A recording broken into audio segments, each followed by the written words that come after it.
basculer, comme on le voit à l'écran, sur la société Katana Group. Katana Group qui est dans une situation totalement différente puisque, eh bien, pas plus tard qu'hier, le titre a atteint un plus bas d'1 an. Est-ce que c'est malgré tout le moment de rentrer sur cette valeur selon vous? Alors évidemment, Katana, quand on regarde le graphique, si on peut basculer dessus 2 secondes, avant de voilà, c'est effectivement, on est à un niveau de prix qui est stratégique et clairement édicté, par le graphe mensuel. J'ai fait exprès de mettre le graphe mensuel parce que j'avais envie d'exprimer aussi, de voir d'où on vient chez Katana. C'est une société, qui est possédée par la famille Ponsin, dont le créateur, vient de décéder, hein. Le PDG, monsieur Olivier Ponsin de mémoire, est décédé. Mais la succession se passe bien dans la famille, c'est pas le sujet par rapport à ça. On est chez Katana dans une recovery. C'est une société qui a valu 44 centimes, 40 centimes autour de l'année 2016, hein, fin 2016. Et aujourd'hui, on est monté jusqu'à fin 2022, on est monté presque à 10 euros. On a multiplié le cours par 20. Il faut être conscient de cette histoire pour comprendre qu'aujourd'hui, oui, on est baissier, on est 50% plus bas que ce plus haut historique, mais finalement, quand on regarde bien l'histoire sur longue période, on se rend compte qu'on a quand même une société qui a évolué de manière assez magnifique, mais la donne a changé depuis, je dirais, l'année 2023, depuis l'an dernier, où Katana se retrouve dans une situation un peu compliquée avec une gamme très courte. Donc, c'est une stratégie différente par rapport à la société qu'on vient de présenter. C'est une stratégie qui est de faire uniquement des catamarans, quasiment, hein, catamarans pour le secteur de la location de catamarans. Et les loueurs sont très friands de la gamme Bali depuis quelques années. Mais voilà, le marché a saturé et on se retrouve avec des perspectives sur Katana, contrairement au dossier d'avant, qui sont totalement flat. Pas d'évolution de chiffre d'affaires. Par contre, une recherche de marge d'exploitation bien meilleure. Et là, on a une volonté d'augmenter les marges sur la société Katana, ce qui fait que, je dirais, le carnet de commandes a tendance à se tasser légèrement. Et alors, ce qui fait que le bénéfice monte encore, hein, je dirais que fondamentalement, la société, il n'y a aucune crainte à avoir, mais une respiration, je dirais, long terme sur le dossier, quand on a fait x20, divisé par 2, ça fait encore un x10, c'est quand même très honorable encore aujourd'hui. Mais techniquement, c'est pas gagné que ce soit le bon moment. Ouais, c'est ça. Écoutez,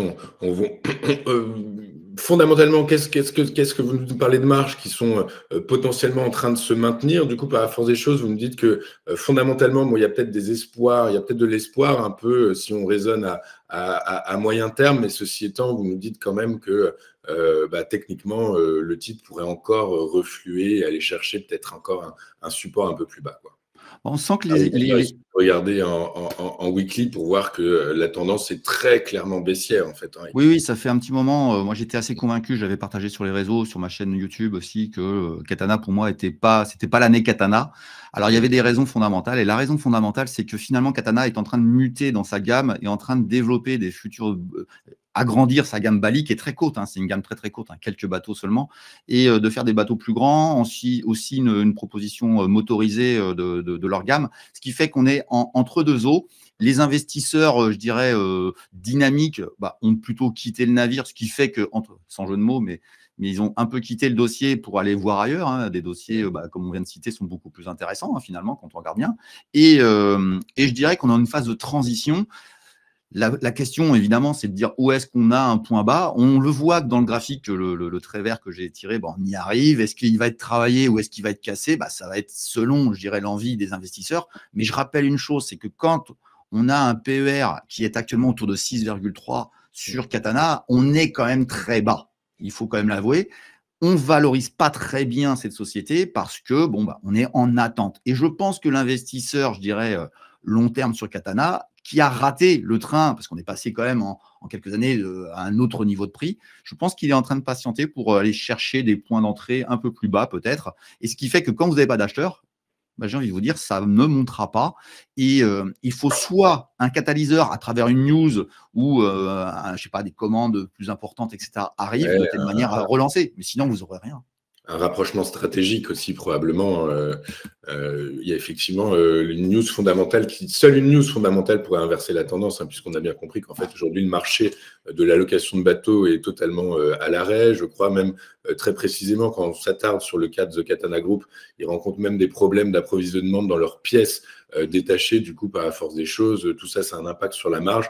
Il faut attendre que ça se résorbe et vous nous dites très clairement que eh bien, ça pourrait continuer d'aller plus bas. C'est un peu l'avis commun des marchés actuellement sur cette valeur. Du coup, par la force des choses, pas de panique.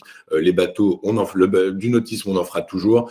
Des catamarans, ce sera toujours un produit intéressant, fun, et d'autant plus qu'effectivement, il y a un nouveau modèle économique qui s'est mis en place autour du nautisme, qui est effectivement la location de bateaux. Du coup, à la force des choses, il n'y a pas de raison que ça ne reparte pas une fois que les craintes, les doutes à l'endroit de l'économie, hein, et il y a la géopolitique, il y a plein de choses, et bien, seront toutes derrière nous. Et bien, The Katana Group repartira probablement de l'avant. Donc à surveiller et toujours à contrôler, mais être patient est une des grandes qualités de l'investisseur. La patience et le temps, c'est essentiel sur les marchés financiers et même ailleurs. Merci beaucoup d'avoir été avec nous, Richard Mourin. Richard Mourin, alias Ricardo Invest, DG de Fondamentalement Bourse, avec nous de plus en plus régulièrement. Et je vous en remercie beaucoup parce que c'est très intéressant ce que vous nous présentez. Et eh bien, j'espère que nos auditeurs, téléspectateurs sont également conscients de la qualité de vos analyses. Merci beaucoup d'avoir été avec nous. On se retrouve très bientôt. Nous, de notre côté, on marque une rapide courte page de publicité et on se retrouve dans un instant avec Nathalie Janson pour commenter l'actualité économique. À tout de suite sur TF Finance.